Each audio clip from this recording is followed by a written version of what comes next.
Joël Dicker, bonjour. Bonjour. Il faut être sur Mars pour ignorer que le nouveau Dicker est arrivé, le livre de Baltimore, après la vérité sur l'affaire Ekeberg. Comment allez-vous? Ça va bien, merci Ouais. beaucoup. C'est ce qu'on appelle une promotion, elle est hyper active, vous êtes partout, c'est le miroir de l'attente que ça suscite. Oui, et c'est surprenant parce que je ne m'attendais pas à ça. C'est-à-dire que quand j'ai commencé à parler un peu du livre et que j'ai reçu des appels des journalistes, dont vous, je me suis dit, bon, c'est déjà bien, parce que j'ai l'impression que les gens sont contents, qui vont parler un peu de ce livre. Et c'est une vraie question que je me suis toujours posée, c'est-à-dire que 3 ans après, je me dis, voilà, est-ce qu'on va quand même encore parler un peu? Vous aviez peur d'être oublié, non? Pas peur, mais le temps passe. Non, le temps passe pas. 3 millions d'exemplaires pour la vérité. Si, le temps passe, je vous rassure. C'est un succès inouï. Est-ce que vous avez changé? Ça fait 3 ans justement. Est-ce que vous avez changé, mûri? J'espère que j'ai quand même mûri, grandi, vieilli.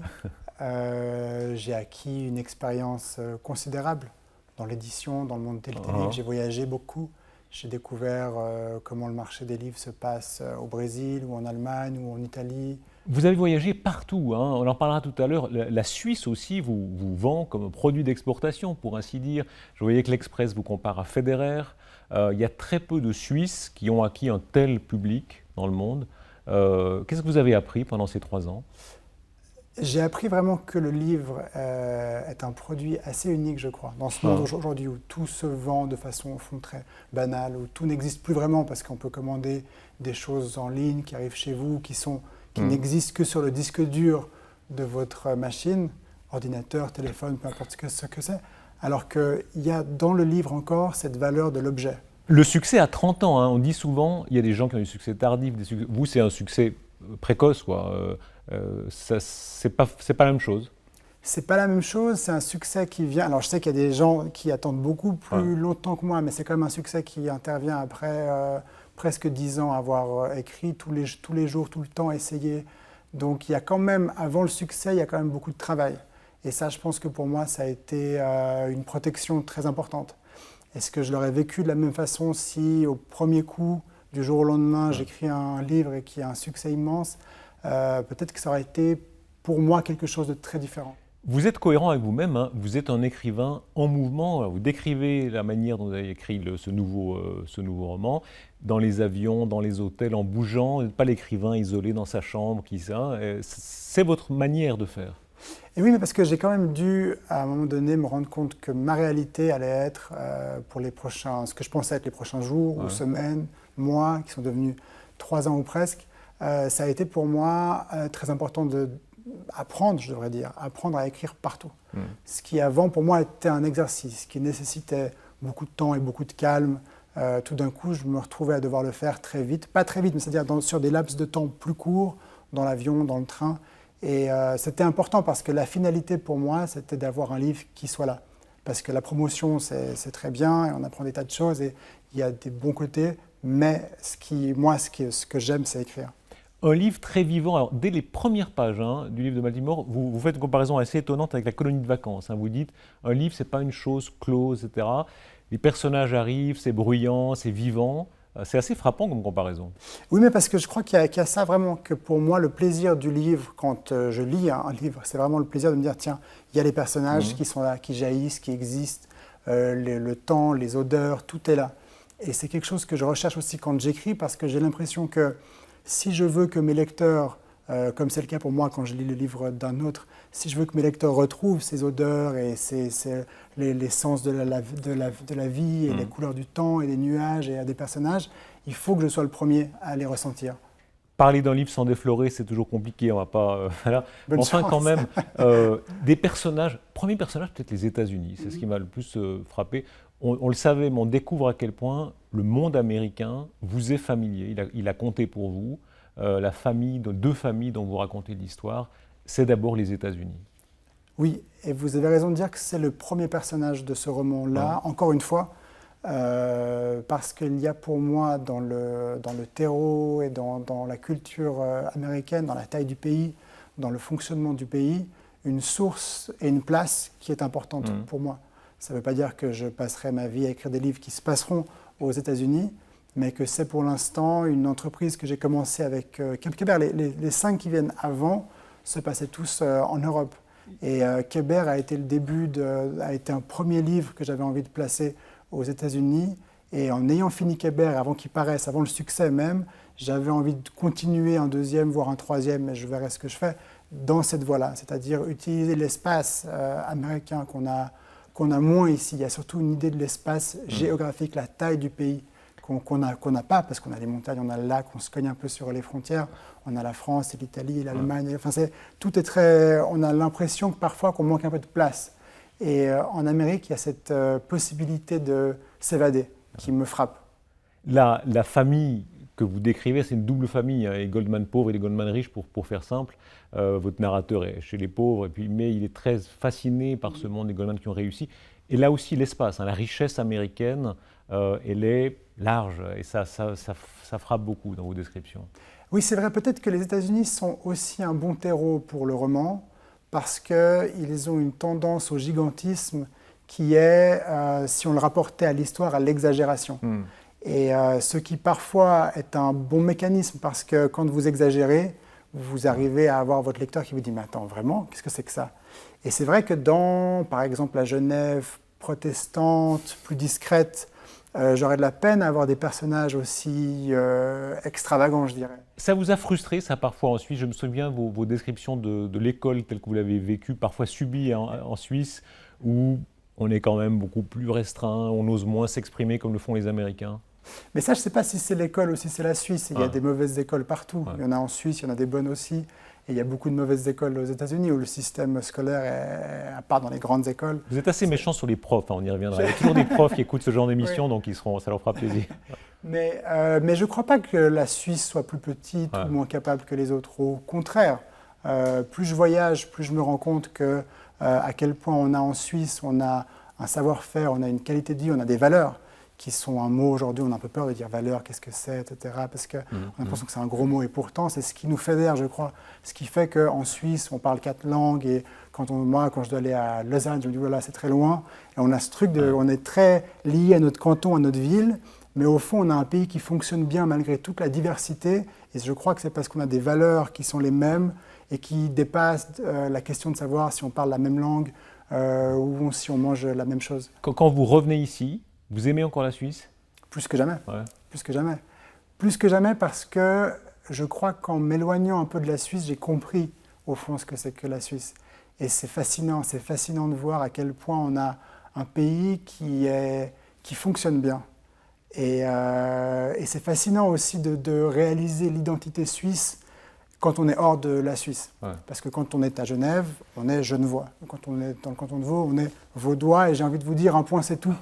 Et quand on va à Zurich, on se dit « Pouf, je pars loin ». Et quand on se retrouve à l'étranger et qu'on rencontre des Suisses, on ne se pose pas la question de savoir s'ils sont vaudois ou zurichois ou valaisans. On est avec des compatriotes et ça se sent immédiatement. C'est vraiment fort, ça. Il n'y a pas l'excitation quand même, quand vous êtes reconnu maintenant à un point extrême, à Paris, aux États-Unis, etc., c'est plus excitant, forcément?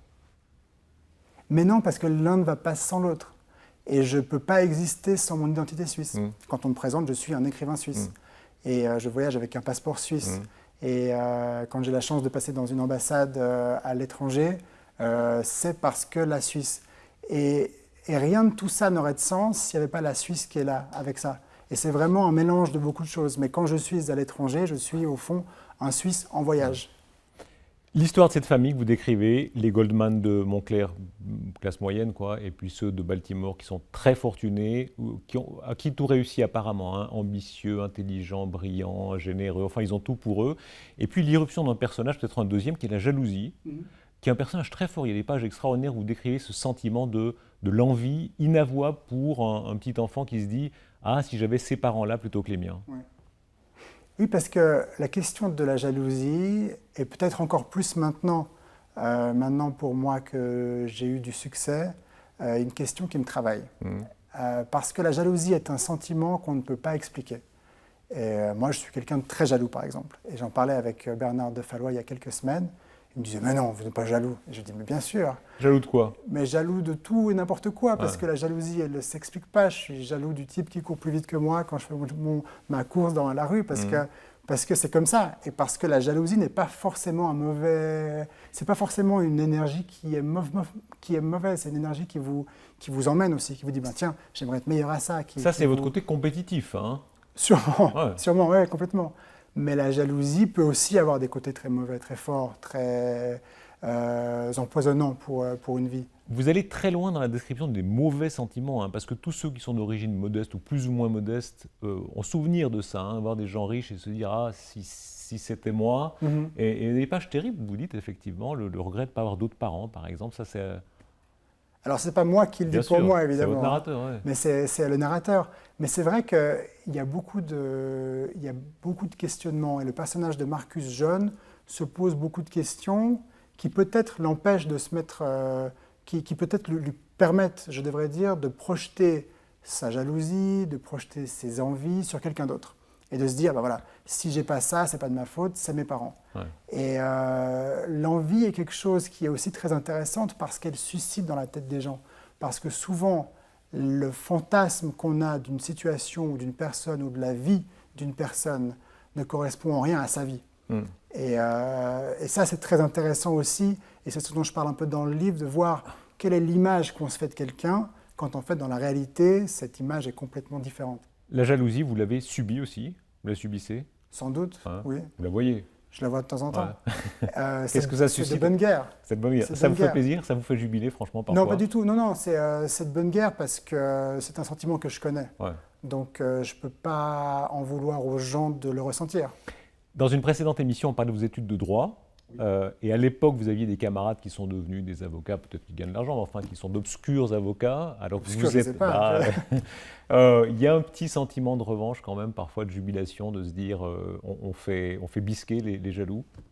Mais je ne crois pas, parce qu'en ce qui concerne ma carrière très courte dans l'avocature, le sentiment, quand je pense à ça, que je ressens, c'est surtout de me dire j'ai bien fait. Ouais.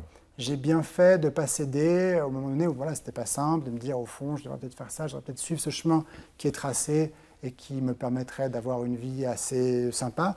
Et je suis aujourd'hui très loin de me dire, mais heureusement que je n'ai pas fait ça, heureusement que j'ai eu le courage de tenir bon, de m'accrocher, d'aller jusqu'au bout de mes rêves et de laisser la place aussi à ceux qui le voulaient vraiment. Votre personnage d'écrivain, Marcus Goldman, décrit aussi les lourdeurs de la célébrité, le paparazzi, enfin je veux dire, ça suscite beaucoup de problèmes aussi, hein. Oui, on n'est jamais content, vous savez, parce que quand on a un livre qui ne marche pas, on aimerait être une grande star de la littérature. Et puis quand un livre marche bien et qu'on fait des photos et qu'on veut tout savoir sur notre vie, on se dit « Ah, mais enfin, laissez-moi un peu en paix ». Donc voilà, ça fait partie aussi du jeu. Après, il y a ce qu'on a en notre pouvoir, il y a ce que la personne qui est plus exposée peut faire et a les moyens, en principe, d'essayer de se protéger un peu. L'argent américain, c'est la photo de couverture du livre, hein. On imagine c'est la maison de Baltimore par exemple, enfin c'est ces maisons qu'on voit dans les séries, hein, où l'argent est joyeux, hein, et on sent que les gens sont contents d'être riches, ils ont une belle cuisine. C'est une part du monde des États-Unis qui vous intéresse visiblement, hein. Mais pas seulement des États-Unis, je dirais c'est une part de notre monde à nous qui m'intéresse. Et surtout, la question de montrer de l'argent, ce qu'on a peu ici.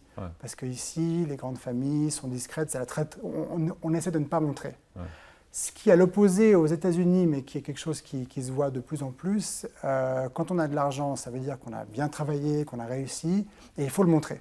Avec une grosse voiture, une grosse maison, en parler. Les Américains disent volontiers combien ils gagnent, parce que c'est flatteur.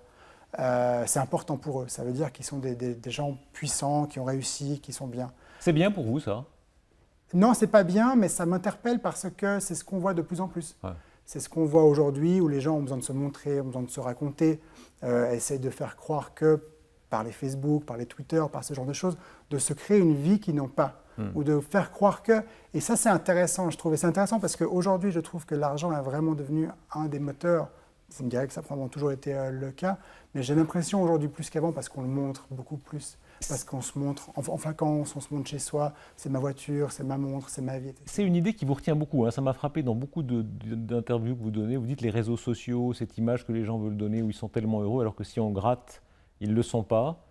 C'est visiblement quelque chose qui… Oui, parce que ça revient complètement avec cette idée de l'envie, de la jalousie qu'on éprouve sans vraiment connaître la personne ou la situation. Et je trouve que c'est très intéressant parce que on crée nous-mêmes la situation de la jalousie. On a cette tendance à essayer de créer de la jalousie chez l'autre en se montrant. Moi à la plage, moi ici, moi ça. Alors qu'en fait, peut-être que je passe une semaine de vacances affreuse. Peut-être que je suis sur une île piquée par les moustiques, c'est absolument abominable, mais je vais montrer l'eau claire et la plage, etc. Et les gens vont dire « Oh, quelle chance, c'est formidable, il n'en fout pas une, il est sur une plage, etc. » Et on essaye nous-mêmes de truquer un peu cette perception, et c'est assez intéressant, je trouve. Il y a les mauvais sentiments, vous allez très loin dans la description des mauvais sentiments, et les très bons sentiments. Alors par exemple, je dis ça au hasard, mais ça m'a beaucoup touché, l'amour des chiens. Un chien qui s'appelle Duke. Et votre personnage, c'est vraiment amoureux de lui. Hein. Il l'emmène au cinéma, il lui offre des, etc. Ça rappelait vaguement, vous avez été, vous, je crois, rédacteur en chef, c'est un de vos premiers jobs, hein, de la Gazette des animaux. Oui, alors job, puisqu'on parle de sous, on ne peut pas dire job, ça me coûtait de l'argent, mais les animaux sont vraiment mon premier amour. Et les chiens sont des animaux, enfin, j'ai un amour pour les chiens qui est immense. Et où là je me raconte un peu par ces quelques lignes, ou ces quelques passages où il y a ce chien, où je raconte un peu cet amour. Tout à l'heure, ma collègue maquilleuse enlevait les poils de chien que vous aviez sur le, sur le costume, là. Ouais. C'est toujours présent dans vos livres. Il y a des très belles pages de Peggy qui disent le chien, c'est nos frères inférieurs, ils parlent à leur façon. Ils parlent, Duke par exemple, dans votre livre. Hein, il est derrière une vitre et il parle. Il parle et le chien, on comprend ce qu'il dit. Souvent, on comprend ce qu'il dit parce qu'avec ses yeux, avec sa mimique, avec ses aboiements, avec le son, on comprend assez bien ce que le chien veut. Le chien a un mimétisme aussi de l'humain qui est assez fort. C'est assez frappant et le chien en dit long sur l'homme aussi. La description, vous dites, de votre propre, ce que vous avez mis dans ce livre de vous-même, il y a quand même des souvenirs américains. Hein. Ça, c'est une grande partie de votre vie. Vous alliez beaucoup aux États-Unis quand vous étiez gosse? Oui, alors j'allais beaucoup aux États-Unis, mais pas tant dans cette région-là. J'allais plus au nord, dans le Maine. Et puis, il n'y avait pas de cousins, parce que les gens de ma famille étaient beaucoup plus âgés, avaient l'âge de mes grands-parents. Donc ça reste des souvenirs de vacances qui sont, je crois, liés surtout au terreau, à la terre, à l'endroit, aux odeurs. Ouais, il y a un côté très sensuel. Hein. Alors, il y a des pages sur Thanksgiving, par exemple, où j'imagine que ça, il y a une part de vous, forcément, hein, ces souvenirs de fêtes américaines, de moments américains. Alors ça, pas spécialement, pas de ma jeunesse dans ces moments-là, mais il y a en tout cas le souvenir des retrouvailles avec ses cousins, des repas, de tout ce qui se passe aussi autour de la table. Les Américains ont aussi ce côté de la nourriture, des plats abondants, qui se retrouvent pas mal dans la connexion que les gens peuvent faire entre eux. Vous vouliez réussir, hein, quand vous racontez votre parcours, vous avez fait le cours Florent, donc pour devenir acteur, le droit. On peut dire que vous étiez ambitieux? Que je le suis toujours, je crois. Que je l'étais, non, que je le suis toujours. Et vous n'avez pas honte, hein, il y a des gens qui tournent autour du pot. Non, parce que ambitieux, c'est bien. Ouais. Ambitieux, c'est bien tant que ça ne vous mange pas. Ambitieux, qu'est-ce que ça veut dire? Ça veut dire que quand on fait quelque chose, on se dit « Ah, c'est pas mal, mais je pourrais le faire mieux ». Et je crois que l'ambition prise de cette façon-là est un moyen d'aller toujours plus loin. Ça implique la peur de se tromper, ça me frappe beaucoup. Vous faites gaffe, hein, vous faites attention à ce que vous dites, vous êtes très méticuleux. La peur, elle existe, la peur de dire une bêtise, la peur de... La peur d'une bêtise, non, il faut faire attention à ce qu'on dit, ça c'est sûr. Mais la peur et l'ambition ne vont pas très bien ensemble. Parce que si on écoute son ambition, il faut laisser de côté toutes les peurs qui vous disent ne fais pas ci, fais pas ça, n'écris pas, les romans ça sert à rien, etc. C'est pas un métier, ce que j'ai entendu pas mal, etc. La peur, c'est une énergie qui est très faible. L'ambition, c'est pas grave, on peut se tromper, on peut tomber, on recommence, c'est pas très grave. Tant qu'on se fait confiance et tant qu'on laisse pas trop les autres interférer dans nos choix, je crois que peu importe ce qui se passe, c'est pas très grave. Le monde juif américain, il est présent dans votre livre. Hein. Les noms des personnages sont des noms à consonance juive américaine, etc. C'est un monde que vous connaissez? C'est un monde que je connais pas spécialement bien parce que ma famille, de nouveau, est très limitée aux États-Unis. Et que non, j'ai pas... Mais pour vous-même, les origines juives, c'est quelque chose qui compte? Les origines juives, oui. Ouais. Ça, oui, je suis issu d'une famille juive. Mes grands-parents ont fui la France en 1942 parce qu'ils étaient juifs. Ils ont été des réfugiés suisses. Ils ont cassé des cailloux au camp de réfugiés du bout du monde. Ils ont été ensuite naturalisés français. Ils n'avaient pas de passeport, pas d'identité pendant quelques années quand même. Quand vous voyez les migrants d'aujourd'hui, certains juifs français, pendant Guy Sormand, disaient « j'ai honte parce que ça me rappelle mes parents ou mes grands-parents ». J'ai l'impression qu'une même chose se répète. Alors, les situations sont toujours différentes, mais vous avez quelque chose de ça? Quand je vois les migrants, je pense aussi, je pense à d'où je viens. Ouais. Et je pense que je suis issu des deux côtés de ma famille, du côté de mon père et de ma mère, de gens qui ont fui, qui ont tout laissé, qui ont fui parce que les conditions politiques ne leur permettaient pas de vivre libre ou d'être vivant, de rester vivant. Et c'est dramatique, mais je crois pas que je pense à ça évidemment, et ça a évidemment un lien, je pense, sur le regard que je porte sur ça, mais ça n'empêche pas que mes origines sont pas forcément la raison pour laquelle je me dis c'est dramatique, mais je crois simplement parce qu'on est des êtres humains sensés. Vous trouvez, pardon, accepter ça. Le monde occidental égoïste? Oui, complètement. Je trouve qu'on peut pas. Alors, c'est difficile en quelques instants ici de dire oui, non, pour, contre, parce que c'est une question qui en appelle d'autres. Mais la seule question de savoir quand des gens sont menacés de mort et qui fuient sur des barques, de savoir est-ce qu'on les laisse venir ou pas, qu'est-ce qu'on fait d'eux, évidemment. Enfin, on devrait accueillir plus généreusement, d'après vous? On devrait accueillir. On ne peut pas laisser des gens qui n'ont plus rien, qui sont menacés, qui sont sur des barques dans l'eau. On ne peut pas les laisser se noyer dans la mer et après dire on va aller en vacances et se baigner tous dans la Méditerranée. Il y a vraiment quelque chose qui ne fonctionne pas dans cette idée-là. Et on a un devoir d'accueil et de protection compliqué à mettre en place, évidemment, parce qu'il y a beaucoup de gens. Ça implique beaucoup de questions. C'est facile de dire oui, évidemment, etc. Mais ça implique une réflexion. Mais quand des gens sont dans la détresse à ce point, il n'y a pas d'autre solution que de leur tendre la main, il me semble. Joël Dicker, une carrière. Vous êtes en train de faire une carrière. Alors, le mot toujours fait un peu peur, mais vous le prenez? Je fais attention à ce que je dis. Je fais une carrière, j'espère, c'est un début de carrière. J'espère que c'est le début d'une carrière qui va être longue. La chroniqueuse Isabelle Falconier, qui vous regarde avec son regard de femme, écrivait vous savez, on fait de la physionomie comme ça en déplaçant. Elle disait que le haut du visage, vous êtes très maître de vous, etc. Et que la bouche, il y a une petite nuance fierotte, disait-elle. Non, mais il y a chez vous une sorte de fierté, peut-être d'orgueil. Vous savez ce que vous voulez, disons, vous n'êtes pas un tendre, on peut dire ça? Je suis mou, tendre. en tout cas. Non, je ne suis pas mou, je suis tendre. Trop peut-être, mais je ne suis pas mou, non, ça c'est sûr. Je sais ce que je veux. Et je sais ce que je veux, je sais aussi que la vie est longue et je ne sais pas de quoi elle sert en fait. Il faut durer. Il faut durer. Et voilà, alors c'était facile de faire, c'est facile. J'ai eu un premier succès une fois, j'ai un troisième roman qui paraît et qui aujourd'hui bénéficie encore de l'élan, de l'énergie. Vous avez peur là, franchement? Vous avez le trac? Oui. J'ai le trac, oui, c'est pas peur. Mais le trac, c'est pas la peur. Ouais. Mais le trac, c'est ce que les artistes ont avant de rentrer sur scène et qui est une bonne chose. Si j'avais pas le trac, je me dirais qu'il faut que je fasse autre chose, parce que ça veut dire que j'ai pas cette appréhension, cette bonne appréhension de me dire qu'est-ce que les gens vont penser de ça. Les femmes, forcément, quand on réussit, qu'on est beau comme vous, etc., c'est plus compliqué qu'avant? Mais moi, je vois pas ces choses-là. On avait parlé, il me semble, une fois, et je vous le disais déjà, mais ça me frappe pas tellement. Je suis quand même assez dans ma bulle. Et on me le reproche parfois. Ça me protège, mais dans ma bulle aussi, dans mes livres, les histoires, etc. Il y a ce très beau mot de Pessoa, la vie ne suffit pas. Vous vous dites les livres sont plus forts que la vie. Vous y revenez toujours. Hein?